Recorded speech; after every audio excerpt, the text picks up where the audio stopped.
Magandang gabi mga kapatid at ngayon ay nandito naman tayo sa pagbabasa ng salita ng ating Panginoon at nasa chapter 12 na tayo ng Marcos at ngayon ay i-recap ko na lang po ang magbabasa sa gabi ito, ang opening prayer po natin at ang host ako po.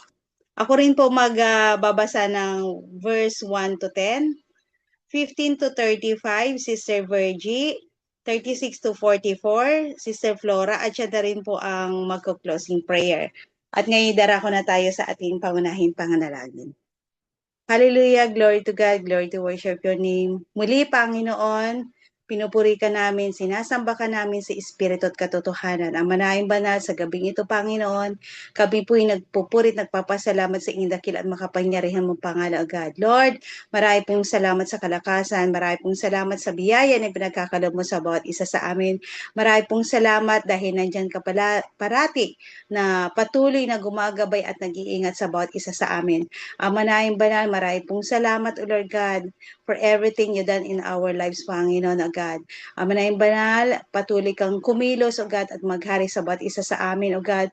Patuloy mo, Panginoon, na hipuin ang puso namin, Panginoon, O God.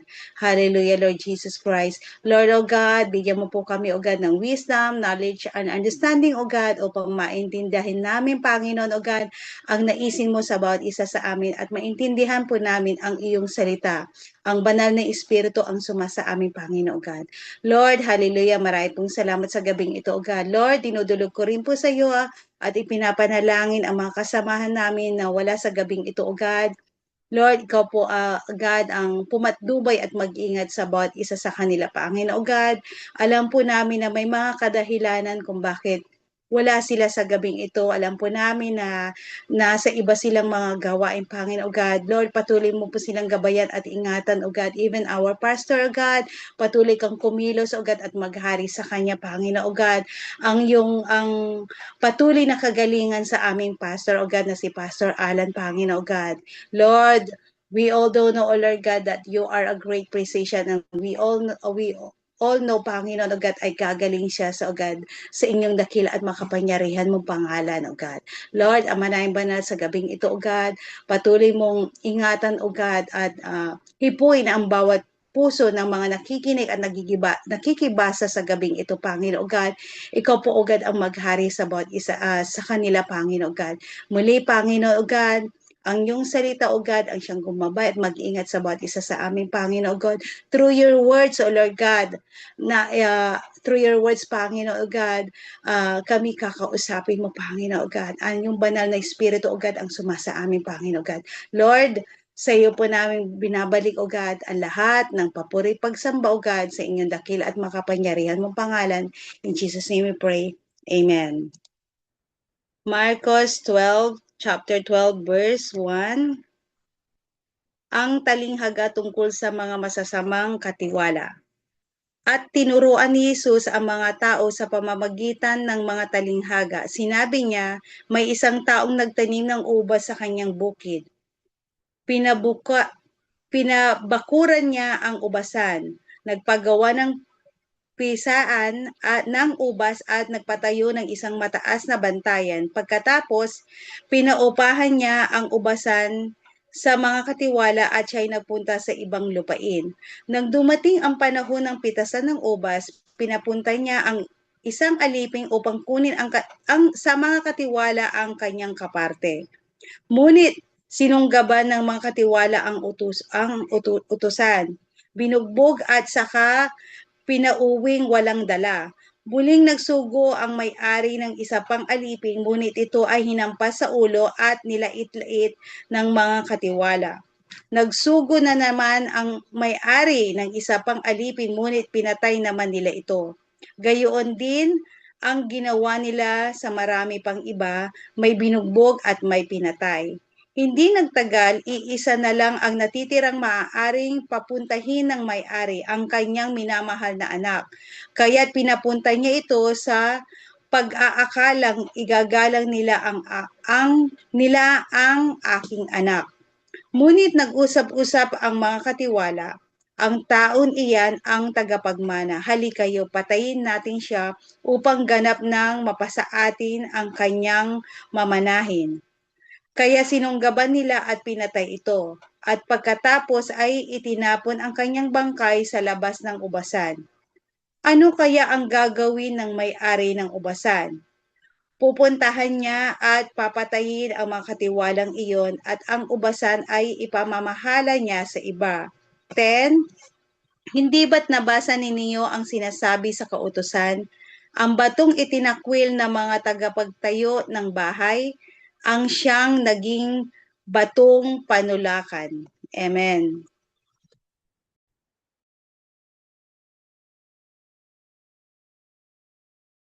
Gawa ng Panginoon at kahangahangang pagmasdan. Nang malatan ng mga pinuno ng mga Hudyo na sila ay tinutukoy ni Jesus sa mga talinghagang iyon, tinangka nilang dakpin siya. Subalit hindi nila ito magawa sapagkat natatakot sila sa mga tao. Kaya't umalis na lamang sila at iniwan si Jesus. Ilang Pariseo at ilan sa mga tagasunod ni Herodes ang pinapunta kay Jesus upang siluin siya sa kanyang pananalita. Kaya lumapit sila sa kanya at sinabi, Guro, nalalaman po namin kayo tapat at walang kinikilingan. Pantay-pantay ang pagtingin ninyo sa lahat ng tao at itinuturo ninyo ang tunay na kalooban ng Diyos para sa tao. Nais po naming itanong kung labag sa kautusan ang magbayad ng buwis sa emperador. Dapat po ba kaming magbayad ng buwis o hindi? Alam ni Jesus na sila'y nagkukunwari lamang. Kaya sinabi niya sa kanila, bakit ba ninyo ako sinusubok? Bigyan niyo ako ng isang salaping pilak. At siya nga ay binigyan nila ng ng salaping pilak. Kaninong larawan at pangalan ang nakaukit dito? Tanong ni Jesus sa kanila. Sa emperador po, tugon nila. Sinabi ni Jesus, ibigay ninyo sa emperador ang para sa emperador at sa Diyos ang para sa Diyos. At sililabis na namangha sa kanya. May ilang Saduceo na lumapit kay Jesus upang magtanong. Ang mga ito ay nagtuturo na hindi muling mabubuhay ang mga patay. Sinabi nila, Guro, isinulat po ni Moses para sa atin kapag namatay ang isang lalaki at naiwang walang anak ang kanyang asawa, ang kapatid na lalaki ay dapat pakasal sa byuda upang magkaanak sila para sa namatay. Mayroon pong 7 magkakapatid na lalaki. Nag-asawa ang panganay, subalit siya namatay na walang anak. Pinakasalan ng pangalawang kapatid ang byuda, subalit namatay rin ang lalaki na walang anak. Ganon din ang nangyari sa pangatlo. Isa-isang napangasawa ng babae ang 7 magkakapatid at silang lahat ay namatay na. Namatay na walang anak. Sa kahuli-huli ay ang babae naman ang namatay. Kapag binuhay na muli ang mga patay sa araw ng muling pagkabuhay, sino po ba sa 7 magkakapatid ang kikilalaning asawa ng babaeng iyon? Sapagkat silang lahat ay napangasawa niya. Sumagot si Jesus, maling-mali kayo, dahil hindi ninyo nauunawaan ang itinuturo ng kasulatan at ang kapangyarihan ng Diyos. Sa muling pagkabuhay, ang mga tao hindi na mag-aasawa. Sila'y magiging katulad na ng mga anghel sa langit. Tungkol naman sa muling pagkabuhay, hindi ba ninyo nabasa sa aklat ni Moises sa kasaysayan ng nagliliyab na mababang puno? Ang sinabi ng Diyos sa kanya, ito ang sinabi niya, ako ang Diyos ni Abraham, Diyos ni Isaac, at Diyos ni Jacob. Ang Diyos ay hindi Diyos ng mga patay, siya ang Diyos ng mga buhay. Talagang maling-mali kayo. Ang kanilang pagtatalo ay narinig ng isa sa mga tagapagturo ng kautusan na naroon. Nakita niyang mahusay ang pagkasagot ni Jesus sa mga Saduceo, kaya siya naman ang lumapit upang magtanong, alin po ba ang pinakamahalagang utos? Sumagot si Jesus, ito ang pinakamahalagang utos, pakinggan mo Israel. Ang Panginoon na ating Diyos, siya lamang ang Panginoon. Ibigin mo ang Panginoon mong Diyos ng buong puso mo, buong kaluluwa mo, buong pag-iisip mo at buong lakas mo. Ito naman ang pangalawa, ibigin mo ang iyong kapwa gaya ng pag-ibig mo sa iyong sarili. Wala nang ibang utos na higit pa sa mga ito. Wika ng tagapagturo ng kautusan, tama po guro, totoo ang sinabi ninyo. Iisa nga ang Diyos at wala nang iba liban sa Kanya. At higit na mahalagang umibig sa Kanya ng buong puso, buong pag-iisip at buong lakas. At ang umibig sa kapwa, gaya ng pag-ibig sa sarili, kaysa magdala ng lahat ng handog na susunugin at iba pang mga alay. Nakita ni Jesus na magandang sagot nito kaya't sinabi niya, hindi ka nalalayo sa karya ng Diyos. At mula noon ay wala nang nangahas na magtanong kay Jesus. Verse 35, habang si Jesus ay nagtuturo sa templo, sinabi niya, bakit sinasabi ng mga tagapagturo ng kautusan ng Kristo ay anak ni David? Amen. 36, hindi pa si David na rin ang nagpahayag ng ganito nang siya'y gabayan ng Espiritu Santo. Sinabi ng Panginoon sa aking Panginoon, upo ka sa kanan ko hanggang libusan kung mapasuko sa iyo ang mga kaaway mo. Si David na rin ang tumawag sa kanya ng Panginoon. Paano siya magiging anak ni David? Napakaraming tao ang malugod na nakikinig sa kanya, sa kanyang pagtuturo. Sinabi ni Jesus, mag-ingat kayo sa mga tagapagturo ng kautusan na mahilig magpalakad-lakad na suot ang kanilang mahabang damit at gustong-gustong binabati ng may paggalang sa mga pamilya. Ang gusto nila ay ang mga natatanging upuan sa mga sinagoga at ang mga upuang pandangal sa mga handaan. Inuubos nila ang kabuhayan ng mga byuda at ang mahahaba nilang dasal ay mga pagpukunwari lamang dahil diyan mas mabigat na parusa ang igagawa sa kanila. Naupo si Jesus sa tapat ng hulugan ng mga kaloob sa templo at pinagmasdan ang mga naghuhulog ng salapi. Napansin niyang maraming mayayaman ang naghuhulog ng malalaking halaga. So, lumapit naman ang isang biyudang dukha at naghulog ng 2 salaping tanso.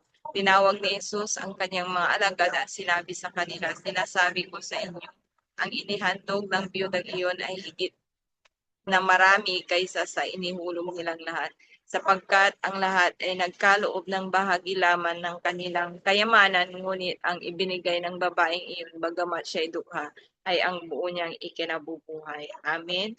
Ang Diyos ang siyang magpala sa kanyang mga salitang na ibahagi. Ngayong gabi, sige po tayo tunay manalangin. Dakilang Diyos, ang manaming nasa langit, pinupuri ka namin, sinasamba sa Espiritu sa katiwanan, pagluloy na ikaw, O Diyos, ang siyang itinataas, tinatanghal, inihayag sa aming mga buhay. Maraming salamat, Ama, muli sa pagkakataong ito, Father God, na kami, Panginoon, ay nakapagbasa ng iyong mga salita, Father God. O Diyos, tunay nga, ang iyong mga salita ay makapangyarihan, Father God.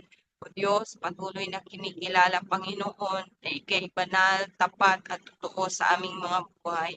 Salamat, Aba Father, Lord God, sa buhay na iyong kaloob sa bawat isa, Lord God, maging sa kalakasang taglay, Lord God, sa bawat hininga at tunay nga, O Diyos, o kay buti mo sa aming mga buhay. Salamat sa patuloy na pag-iingat mo sa amin sa buong maghapon, Aba Father, Lord God, at lagi, Panginoon, ang pangunguna mo, pagsama mo sa amin, Father God, at tunay, Panginoon, kailanman ay hindi ka nagkulang, kailanman ay hindi ka nagbago, noon, ngayon, at magpakailanman. Salamat, Lord God, sa mayaman mong salita, Panginoon, na siyang aming napakinggan. Ngayong gabi, hayaan mo nga po, Lord God, na ito, Diyos, ay tumimo sa aming puso, sa aming isipan, Aba Father, Lord God, patuloy na ibigin ka, Panginoon, ng puso, ng lakas, Lord God, pag-iisip, Panginoon, Ama, tulungan kami, Panginoon, na makasunod sa kalooban mo, Lord God, lagi, Panginoon, Ama. Dalangin po namin, Lord God, ang buhay na ito, Lord God, laging may pagkatiwala sa iyong makapangyarihang kamay, Father God, maging, O Diyos, sa bawat pagbibigay, pagkakaloob, Aba, Father, Lord God, maibigay ang nararapat at karapat-dapat na kaloob, Panginoon, Ama. Tulungan kami, Panginoon, na maging obedient, Aba, Father, Lord God, magkaroon, Panginoon, ng teachable heart, Aba, Father, Lord God, tungkol sa pagbibigay, Panginoon, ibalik lagi, Panginoon, ang nararapat at karapat-dapat na kaloob. In Jesus' name, Lord God, maging sa panahon na ito, Aba, Father, Lord God, turuan at tulungan kami, Panginoon, Ama, magkaroon ng knowledge, wisdom, and understanding Panginoon, ng divine strategy, Father God, how to handle things, Lord God, ayon nga po sa giya at patnubay ng banal na Espiritu sa buong mundo, Panginoon Ama, sa pinagdadaan ng krisis, Abba Father. Lord God, have your way, Panginoon, have your way, Panginoon. Ilumin mo, Panginoon, ang buong mundo, Abba Father. Lord God, tunay, Panginoon, na makatwiran ka, Panginoon, sa iyong paghatol, Abba Father. Dalangin po namin, Diyos, habag at biyaya, Panginoon, lagi mong ipadaloy sa aming buhay. Lagi pagkakatiwala, Panginoon, ang lahat na siyang nangyayari, ang lahat na siyang kaganapan, Father God, tunay, Panginoon, na you are in control of everything, Father God, for you are our sovereign Lord, Panginoon, the Almighty, the all-knowing and ever-present God. And we will always be still, Lord God, knowing that you are God above all. Maraming salamat, Ama. Lord God, may you see us always standing firm in our faith, Lord God. Standing the gap, Panginoon, Ama, para sa aming bansa, para sa aming pamilya, Panginoon. Let there be, Lord God, favor upon favor, blessing upon blessing, Lord God, healing upon healing, Lord God, in Jesus' name. Salamat, Ama, muli sa gabing ito, pagpalain ang buhay ng bawat isa, patuloy na abutin at katugunin ang lahat ng aming pangangailangan at ang kapayapaan, Panginoon, maghari sa buong mundo. This is all we pray in Jesus' mighty name. Amen. Amen. Glory to God. Tunay tapat ang ating Panginoon. Naalala ko yung sinabi sa huling verse sa 44. Basahin ko lang. Sapatkat ang lahat ay nagkaloob ng bahagi lamang ng kanilang kayamanan. Ngunit ibinigay ng biyudang iyon, bagamat siya'y mahirap, ay ang buo niyang ikinabubuhay. Praise God! If you are truly na nananalangin at nananampalataya sa Kanya, either magkaloob ka man ng maliit man o malaki. Kasi God is not looking for the bigay mo eh. He's looking for the heart. So, glory to God. Sa patuloy sana tayong ganon na hindi sa halaga tayo tumitingin bagkus sa ating puso. And we all know that nalalaman ng ating Panginoon ang ating puso. Kaya patuloy tayong maging tapat sa Kanya lamang. So, glory to God. Bukas uli, magkikita tayo at darako na tayo sa chapter 13. Good afternoon, Israel, and good evening, Philippines. God bless all and good night.